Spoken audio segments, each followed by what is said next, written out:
Hello there, welcome to ITV News Meridian. Tonight's headlines in the southeast. A man and woman are found dead at a house in Canterbury as police try to reassure people living nearby. The parents of a woman who was abused by murderer David Fuller in a hospital mortuary tell us why they have little faith in a government inquiry. The inquiry they're going to do is basically marking their own homework. Also this Tuesday evening, as the big clean-up begins in Worthing, why bin strikes are set to spread to other parts of the southeast. And the charity walk 6 decades in the making as Jim reaches Ramsgate. Good evening. 2 people have been found dead in Canterbury, sparking a major police incident. Officers have reassured people who live there that crime in the area isn't out of control. It follows 2 unconnected serious stabbings in the city in the last week, one involving a machete. The city's MP has urged people to remain calm. Well, let's talk to James Dunham now for the latest on what happened last night. James, what more do we know? More than 24 hours after the emergency call yesterday, Matt, as you can see, there is still a police presence both outside and inside the tattoo parlour. This, though, was the scene yesterday evening following the discovery of the bodies of a 54-year-old man and 35-year-old woman. It's being reported that one of them was stabbed. Now, police say that both were known to each other, and while the death of the woman is being treated as suspicious, crucially, they're not looking for anyone else in connection with what happened. And all afternoon, I've seen forensic officers go back and forth as they try to build a clearer picture of what happened here. Now, these 2 deaths come after 2 serious assaults in Canterbury over the last few days. On Friday night, a man was found with stab wounds. He needed to be taken to hospital, and on Saturday evening a man reported being attacked by another group of men. He was stabbed, and police later arrested 2 men from Peckham in South London on suspicion of carrying a machete. Speaking to people here in Canterbury, there is a sense that being in a city means there will be violent crime, but one man shared his concerns to me on camera. It's crazy. As a local, you do hear certain things, and I've been around town for the last little bit, and you hear a lot of people chatting about it and saying, oh, it's not just this one, there's been the others, as you mentioned, and it's 4 stabbings now, and I think this one was all done within the people that were in the establishment. I've heard that customers were in there at the time as well. I don't know, these are all things I've just heard and I've seen on certain news outlets, but no, it's crazy. Well, Labour MP Rosie Duffield had this message for anyone that's concerned. I think what I'd like is maybe a bit less speculation on social media, because it does potentially lead to kind of false rumours and false gossip, and we've got to remember that the people involved have got a family and loved ones and friends and a child, and it's really sad, you know, that they're going to have to sort of be exposed over and over again to kind of speculation and gossip, and I just ask everyone to calm down. It's a horrible, upsetting situation. And James, what have the police had to say? Kent Police's Chief Inspector Mark Hedges says that he understands if people are alarmed by the various events and crimes which have happened in the city over the last few days. He said that I have full confidence that officers will complete detailed and diligent investigations into these incidents and bring any offenders involved to justice. We have increased presence of officers in Canterbury working to ensure Canterbury stays a safe place for people to live, visit and work. Well, as for the 2 people that lost their lives here yesterday at this tattoo parlour, the families of those have been informed, and anyone who might have any information at all, Matt, that might help police with their investigation is being asked to come forward.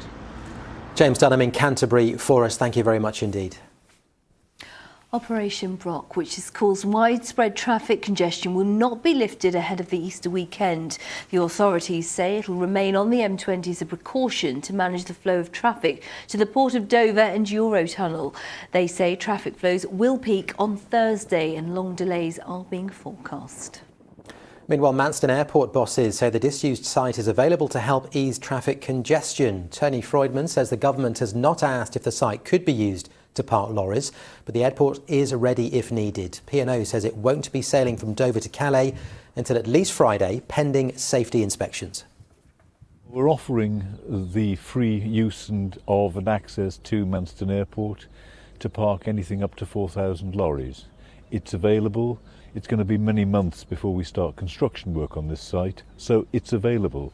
There's 800 acres of site here, and it can take all those lorries, and we just think it will contribute to a solution of the M20 problems. The chairman of the inquiry into the abuse by David Fuller of female bodies in Kent Hospital mortuaries has promised a full and thorough investigation to get to the truth. Sir Jonathan Michael has been speaking for the first time since he was appointed to the role last year. Families we've spoken to say they're disappointed there won't be a full public inquiry. We'll hear from Sir Jonathan in a moment, but first let's remind ourselves of those appalling crimes. Fuller filmed himself abusing at least 102 corpses over 12 years.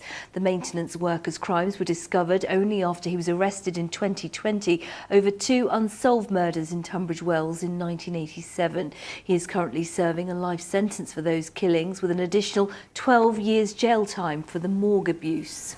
Well, our reporter Kit Bradshaw has been speaking exclusively to the parents of one of Fuller's victims. Miles and Helen's daughter Sarah was in her 30s when she took her own life in 2017. And then last year, the police turned up at their home in Kent. They've asked to remain anonymous, so we've disguised their voices and aren't using their real names. First of all, I just wanted to ask you to tell me about your daughter. What was she like as a person? Lovely. Feisty. Creative. You can't replace your daughter. She was full of fun, and I mean so full of fun. I really do miss her. When the police knocked on the door, I thought, my God, what have we done? You know, I thought maybe Helen had done something wrong, and then they sat down and they told us what had happened. Just couldn't believe it, because it had been 5 years and we were just coming through the tunnel, basically, hoping that, you know, life was going to get better, and it just totally reversed everything. We were sitting down, kind of not able to take in, actually, what they were saying to us. And you have to try and deal with your guilt. I was told, don't go to the mortuary, it's safe, it's secure, it's not the right time to go, it'll be too upsetting for you. And I felt I should go, so that's made it worse for me, because I've had to deal with the fact that I didn't go, and that I might have been there and averted something, but I will never know that. The Health Secretary, Sajid Javid, announced an independent inquiry to look into some of the issues about how he was allowed to get away with these crimes for so long.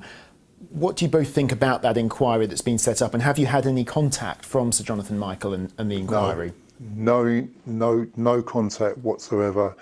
And I gather that in my book, the inquiry they're going to do is basically marking their own homework. What we would want, and I think most of the parents, would be a proper public inquiry. And do you fear the current inquiry won't get to the answers that you both want? Well, obviously not, because they're not going to say how many things or how many flaws are there. You mean to tell me nobody in 20 years had ever reported their concerns? The whole system needs to change. I just hope, against all hope, that they do a proper public inquiry. If there are certain individuals that are at fault or to blame, name and shame them, and that's it. As you just heard, families of those who've been affected by the atrocities at the mortuary have been sceptical of the role and scope of the government inquiry. So I asked the chairman of that inquiry if he felt that, as a former NHS insider, he was marking his own homework. I'm very confident that I and my team can get to the bottom of it in the way we are structured at the moment as an inquiry. But what powers do you have? Powers when it comes to persuasion. There are people on the whole that I've talked to want to do the right thing. They're very keen. Most people are understandably horrified by what they hear and want to get to the bottom of it. I have not come across anybody who's reluctant to talk to us. anybody who is reluctant to talk to us, there are levers that we can use. There are professional responsibilities for doctors and nurses and other clinicians. There are contractual obligations that people that are employed by organisations have. And ultimately, if somebody's really reluctant to talk to us and refuses to do so, I've got the ability to name them in the report as being non-contributory. But some families that we've spoken to say they haven't even yet been contacted by the inquiry. So can you tell us how many people have you spoken to? We have contacted all the families that have given us permission to contact them, and those that have come directly to us. So we got the permission to contact them through the police, who were the primary point of contact, and then some have come to us directly. We heard last week that there won't be a full public inquiry led by a judge. Will you be conducting any of your evidence in open sessions so those affected may attend, or will it all be done behind closed doors?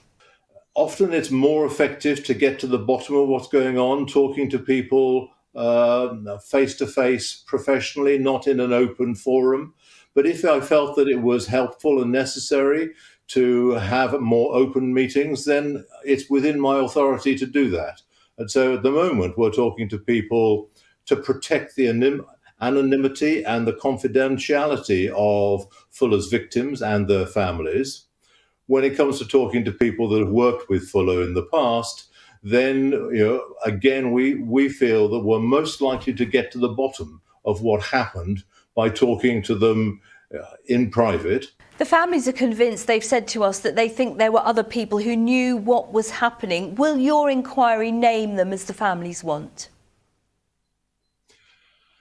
If we find that people have been involved in a way which is inappropriate, we've got very clear, we can name people we wish to name if we feel they are fundamentally culpable.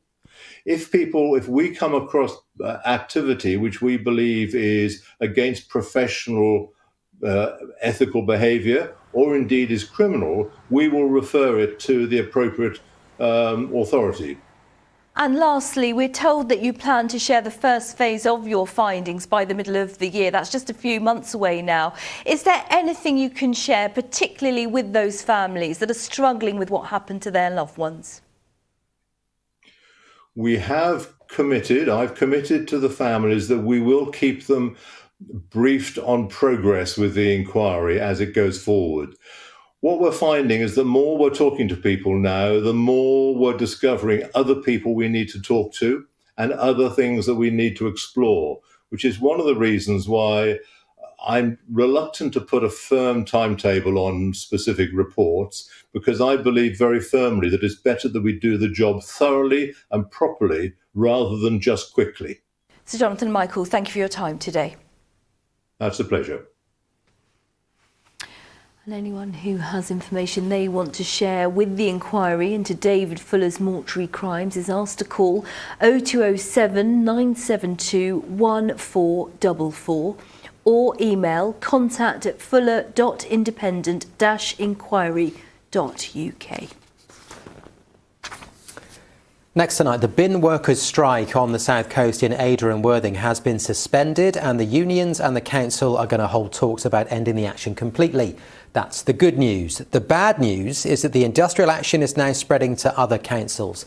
Andy Dickinson is in Worthing for us this evening. Andy, just bring us up to date with what's happening exactly. Well, Matt, incredibly, this strike is now in its 5th week, and you'll remember that it comes after strike action in Brighton that lasted 2 weeks and caused such disruption and walkout in Eastbourne that only lasted 1 week. So as you can imagine, the impact in some streets here is considerable. Yet finally today it seems we may have a breakthrough, the G&B union agreeing to suspend its action so the clean-up can begin. Refuse workers will officially return to work tomorrow with a huge backlog to clear. The union saying they can do this because talks on pay and conditions have become substantive.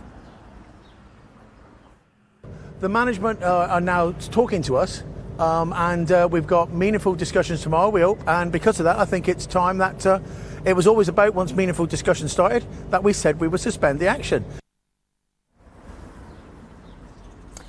But that confidence isn't shared by all the residents for whom an end to this strike can't come soon enough. I just think they'll go back and they might do it again because I've heard them complaining already about the state of bins. But what can you do when it's been left like that for weeks and weeks? And Andy, what are the council saying? Well, Worthing and Ada councils have told us in a statement they have agreed a one-off catch-up payment to staff in order to begin as swiftly as possible to deal with the additional work. From tomorrow, residents will be asked to put their bins out on their normal collection days. A deal between them and the union, however, still to be struck. The GMB also warning tonight that action could now take place in Littlehampton, Hailsham and Uckfield. OK, for now, Andy Dickinson, thank you very much indeed. The ITV Evening News coming up soon. Here's Mary Nightingale. Coming up on the programme, the Prime Minister, his wife and the Chancellor are all set to be fined for breaking lockdown rules at Downing Street. It's part of the police investigation into a series of illegal parties. So can Boris Johnson and Rishi Sunak stay in their jobs, having broken the law? Also ahead, has Russia used chemical weapons in Ukraine? Britain and America are tonight investigating. And we will have the latest from the US as Johnny Depp and Amber Heard face each other in court once again. Well, do join me for those stories and more at 6:30.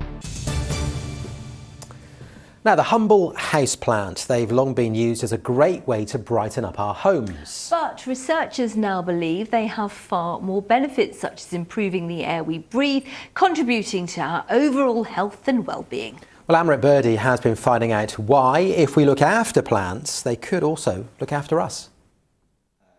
They can often be found on windowsills or tucked away in corners. Indoor plants are more popular than ever since the pandemic. Helen Nimmons from plant shop Coastal Green in Folkestone in Kent says having plants in an office has many more benefits than just looking nice. Having indoor plants in a workplace really is essential, especially in the way in which we live and work in our modern day times. They will actually help to reduce feelings of depression, anxiety, stress and fatigue, and they're scientifically proven to actually boost your mood, help with feelings of wellness, productivity and creativity in the workplace. Not only do indoor plants benefit our mental health, but our physical health too. New research has revealed that having up to 5 indoor plants in a small or medium office can reduce the nitrogen dioxide level by up to 20%. First of all, we tried different types of plants, and they all seem to perform at quite a similar level. So all of them are able to reduce nitrogen dioxide to a significant extent in our chamber. So that was an interesting finding. The other surprise was that even if you just have a pot of soil, that will also contribute significantly to the reduction. So it's really the plant soil system that does the work to reduce NO2. Plant installation companies tell us they're busier than ever, with post-pandemic businesses recognising the importance of the well-being of their staff. There's been a real upturn since even the start of the pandemic. People are becoming more aware of the benefits of biophilia in general, and in particular greenery throughout the workspace. Obviously I'm biased, but the more the merrier when it comes to planting. Again, I think as the research becomes more public, there's an increased awareness of the health benefits of planting, both inside and outside. Workplaces like this one that have already made the switch to a greener looking office believe staff breathing in cleaner air could help with productivity. It is important to improve your air quality. It does improve your concentration. You can get quite sluggish in office environments, and then your concentration goes down, then you start to feel tired. So as much as it's a nice thing, it actually for companies has a real positive thing on attracting and retaining talent as well. The team behind the research will be carrying out further in-depth experiments to discover even more about the power of plants. Amrit Birdie, ITV News.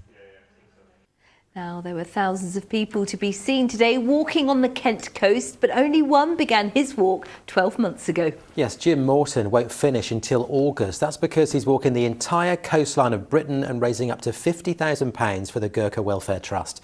John Ryle caught up with him in Ramsgate. Day 366, 5,856 miles walked, around 2,000 to go. Today's starting point, Ramsgate. At 61, Jim Morton is walking the entire coast of Great Britain, an idea sparked when he was 6. Nobody had ever walked around the coast of Great Britain, so I thought, I'm going to be the first person to ever walk around the coast of Great Britain. But unfortunately, when I was serving in forces in the 70s, somebody did it, so I got upset and took my dummy out and threw it into the sea and said, that's it, I'm not doing it. And then married, 3 kids, 4 grandkids later, I thought, you know, COVID were on, I thought, what are we doing sat here? We're doing nothing, so let's go and have an adventure. It started on the west coast of Scotland and nearly ended there. All of a sudden the cliff decided it didn't want to be there anymore, and I came round from being unconscious 20 foot below on rocks in a pool of blood. I'd split my head open. They kept me in hospital for 3 nights, so I had to have 3 days off walking. Meet the support team. He acts like it's his job, and he just wakes up, has his breakfast, puts his boots on he goes. Sue, she does all the driving, she organises me a nice meal when I get home on a night. She does all the social media, books the campsite, she literally does everything. I just walk. Any thoughts about future challenges? Yeah, there will be no more walking. We both enjoy cycling, so we might do some long distance cycling. A nice cruise would be called for, I think. After more than a year on the road, a cruise sounds good to Sue. Oh yeah, nice rest. Yeah, a proper bed and proper food, and yeah, that'd be nice. But first, the little matter of the final 2,000 miles. John Ryle, ITV News, Ramsgate. Jim, 2,000 miles, you'll walk it. Sorry, that was really bad. Holly's with us now, fortunately. Holly, let's talk about the weather on the coast, because it's quite chilly out there. Not that Jim told me. Yeah, so we've got southerly winds in the coming days. We've got rising temperatures. We're heading towards the bank holiday weekend. It's, I think, good news for most of us. It's not going to be entirely plain sailing, but there'll be a few showers around. But also, as you say, there could be a bit of a contrast between inland and coastal areas because the sea is still very cold. So you get a big temperature drop, generally speaking, at the coast. And that can also lead to problems with mist and fog. I'm not saying it's going to happen. I'm just saying it's just something the south coast might see at times through the latter part of this week and into the weekend, just because we're at that sort of time of year and it's that sort of setup. So I thought I'd explain why that happens. Take a look at this. So, as I say, sea temperature's pretty chilly at the moment, only about 8 or 9 degrees. You get this warm, moist air that flows over the top of it, and it starts to cool down as it moves over that cold sea. And cold air can hold less moisture than warm air, so it starts to condense out and you get this mist, low cloud and fog forming. Then the sunshine gets to work inland and it burns it back, but you can find that because the sun can't really heat the sea, that at those coastal areas you still get this colder air that can't hold the moisture, so you just get these problems of mist and fog. No, I understood every single word of that. Good graphic. The message is keep the graphics basic so that I can understand them. I knew you'd get that. That's what they told me, Matt. Really clever. Right, let's get the full forecast with the details, of course. Here's Holly.